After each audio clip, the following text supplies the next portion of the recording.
অর্থাৎ ভোটের নির্ঘণ্ট ঘোষণার পর এবার অপেক্ষা প্রার্থী তালিকার। আর এই প্রেক্ষাপটেই আলোচনার কেন্দ্রবিন্দুতে উঠে এসেছে মমতা বন্দ্যোপাধ্যায়ের বিধানসভা কেন্দ্র ভবানীপুর, যে কেন্দ্র নিয়ে বারবার সুর চড়াতে শোনা গেছে বিরোধী দলনেতা শুভেন্দু অধিকারী। এবং তিনি এদিন বলেন, যদি আমাকে জিজ্ঞেস করা হয় তাহলে আমি বলবো আমি নন্দীগ্রামেই লড়ব। মানুষ নতুন সরকার মে মাসের দ্বিতীয় সপ্তাহে দেখতে পাবে।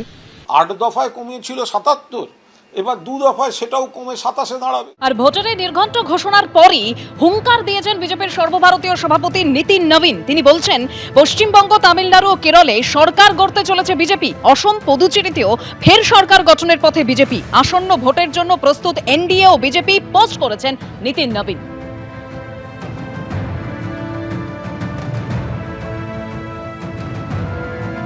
ভোটের নির্ঘণ্ট ঘোষণা হয়ে গিয়েছে। পশ্চিমবঙ্গে বিধানসভা নির্বাচন হবে ২ দফায়। আর এবার প্রার্থী তালিকা, যেরকম শোনা যাচ্ছে মঙ্গলবারই প্রার্থী তালিকা ঘোষণা করতে পারে তৃণমূল কংগ্রেস।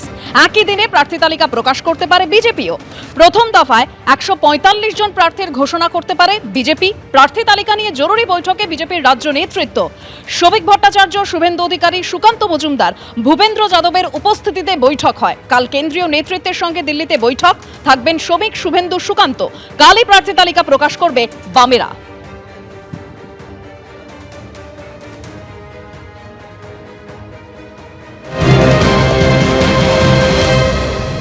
সমস্ত শক্তিকে আমরা এককাট্টা করব।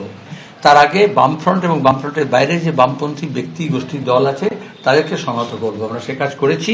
যারা অতীতে আমাদের সঙ্গে ছিল না বামফ্রন্টের সঙ্গে, এমন বামপন্থী দলগুলোর সঙ্গে কথাবার্তা হচ্ছে। ২-১টি দলের সঙ্গে আমাদের ইতিমধ্যে সমঝোতা হয়ে গিয়েছে। কিন্তু কংগ্রেস দল মনে করেছে বিজেপি তৃণমূল বিরোধী স্পষ্ট অবস্থান নেওয়ার থেকে ধোঁয়াশা তৈরি করা ভালো। আমরা তখন বলেছি এআইসিসি বা পিসিসি নয়, তারা যদি গড়িমসি করে, যারা তলার কর্মীরা আছে কংগ্রেসের বুথ লেভেলে, ওয়ার্ড লেভেলে, তাদের সঙ্গে আমরা সম্পর্ক করছি যে আমরা বিজেপি তৃণমূল বিরোধী লড়াইতে প্রস্তুত। আপনারা আসুন, আপনাদের নেতৃত্ব যদি কম্প্রোমাইজ করে আপনারা কম্প্রোমাইজ করবেন না।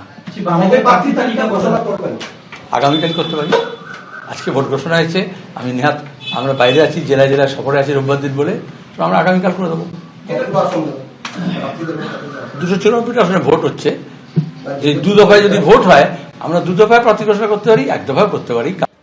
কলকাতা সহ দক্ষিণবঙ্গ জুড়ে ঝড় বৃষ্টি। এরই পাশাপাশি পুরুলিয়া, বাঁকুড়া, ২ পরগনা, পূর্ব বর্ধমানে রবিবার সন্ধ্যা থেকে ব্যাপক ঝড় বৃষ্টি শুরু হয়। গার্ডেন ব্রিজের ছবি দেখতে পাচ্ছেন এবং এই ঝড়ের জন্য তোরণ ভেঙে পড়ে। কলকাতার একাংশেও বৃষ্টি হয়েছে। ভারী বৃষ্টি হচ্ছে উত্তরবঙ্গে। আলিপুরদুয়ারে শিলা বৃষ্টি হয়েছে। মালদাতেও ঝড় বৃষ্টি চলছে।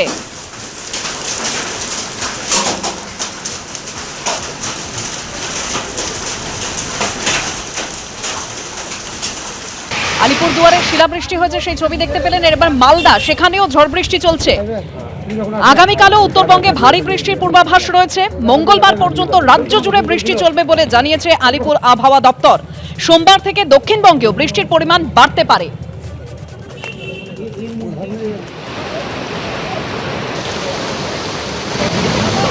এবিপি আনন্দ, এগিয়ে থাকে, এগিয়ে রাখে।